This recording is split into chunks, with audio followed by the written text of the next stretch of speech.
Hello mga kaigsunan, may hisgutan na punta mga kaigsunan. Saba-saba na sa mga kaigsunan, mayong adlaw sa inyong tanan diha. Atong basahon karon mga kaigsunan sa Santiago 3, versikulo 1. Hantod sa taas-taas din sa 12 mga kaigsunan. Atong basahon. Isa-isaon natin hantod maubsan tagkan. Maubusan natong video. Sa uno, mga kaigsunan, pipila lamang kaninyo ang angay mahimong magtutudlo kay nasayod kamo nga kitang mga magtutudlo hukman sa mas hingpit nga paghukom kaysa uban. To? Muna mga kaigsunan, kung magtutudlo ta, dili ta basta-basta makatudlo, di ta ka basta-basta ngano. Hukman ta kaysa uban, no? Labi na sa social media, sa pagkinabuhi nato, no? Kay ngano kana lang datong inistoryahan daan na kanang manglibak ta, kanang manaw ta, kanang kanang magbutang-butang ta. Hukman na ta ana sa uban mga kaigsunan mo nang diri sa uno. Pipila lang mahimong magtutudlo mo nang sa uban pa ng pagtulunan din dili siya basta-basta pandungan ang iyang ulo, no? Dili basta-basta mapandungan siya, no? Dili pa siya mahimong magtutudlo kung dili siya mapandungan, dili pa siya isa ka tinuod nga magtutudlo mga kaigsunan, no? Dili siya pwede, no? Pare sa ako mga kaigsunan, ako napandungan ako mga kaigsunan sa mga kadagkuan na mga kadagkuang pangulo sa mga kaparian mga kaigsunan. Manang atong ipadayon mga kaigsunan sa dos. Kitang tanan masayop, no? Ang tao nga dili masayop sa iyang pagpanulti hingpit og makahimo sa pagpugong sa iyang kaugalingon, no? Sa imo lang istorya mga kaigsunan, kung mapugngan nimo ang imong panulti, mapugngan sad nimo ang imong kasing-kasing mga kaigsunan. Sa 3, atong bukadahan ang baba sa kabayo aron mununot kini bisag asa kani paadtoa, no? Pasabot pugso nimo nga lagnuton ba o pugso nimo nga itakom nimo imong baba, no? O pugso nimo nga asa ka mo padulong o unsaon nimo pagistorya nga dili ka masayop. Mo ni siya mga kaigsunan sa 3, atong bukadahon, no? Ang atong baba sa kabayo aron musunod kini bisag asa paadtoa. Sa 4 mga kaigsunan, og tan-awa usab ang mga barko bisan pa sa kadako niini gihuyop sa kusog nga hangin, gigiyahan lamang kini sa gamay nimong sa timon, gamayng timon o madto bisan asa paadtoa sa kapitan. Kung gusto ka madto dito, gamay ra kay ang timon, sige liko dayon. Usara nimo ka istorya, amo tuo dayon. Pareha ng mga amo. Manay buhata. Tuo din, abti kay mga kaigsunan, no? Sa 5, ingon usab nini ang mga dila. Dila, kang dila na to. Kung ano yung sab, bisan sa kagamay niini, makapangandak kini og dagkong mga butang, no? Makapangandak kini. Munang dili ka pwede manaot mga kaigsunan. Kay kini atong dila, dautan kini mga kaigsunan. Di ka basta-basta pwede musultig istorya nga makadaot sa tao, no? No, timan-an nato nga ang kalibutan gihimo pinaagi lamang sa istorya. Mo na siya klaro, no? Mo sa niya sumpay, huna-huna usa ka dako nga lasang ang masunog sa gamayng kalayo, na? Gamay ra ng kalayo pero dako kayo. Wala na. Abin ako naubos na akong video mga kaigsunan, no?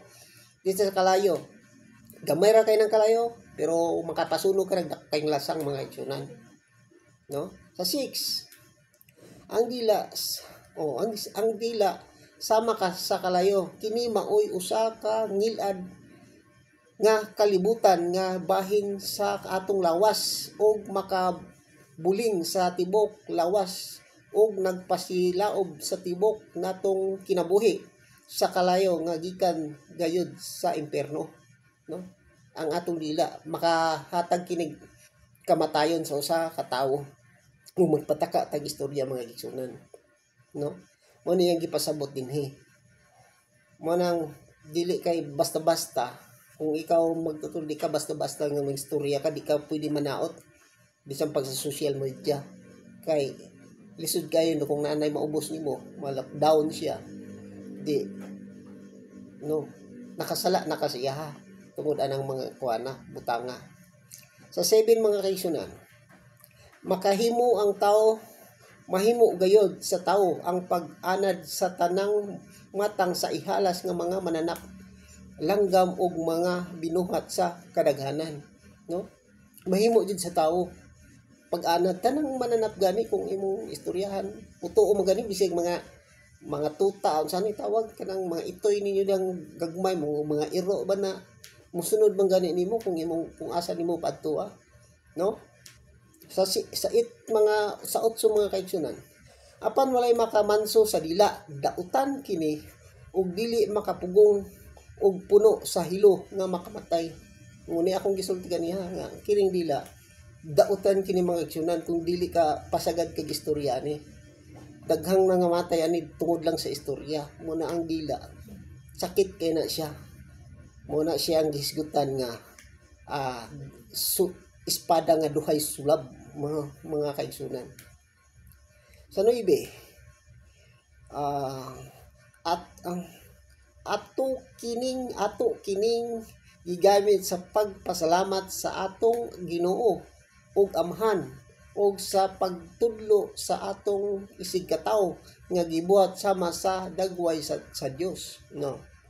Gigamit nato ni basin mga bata gani ato man gani ni gigamit sa tanan mga tao ato ning gigamit ng igsunan, no? Mga pamalandungan nato ni mga igsunan.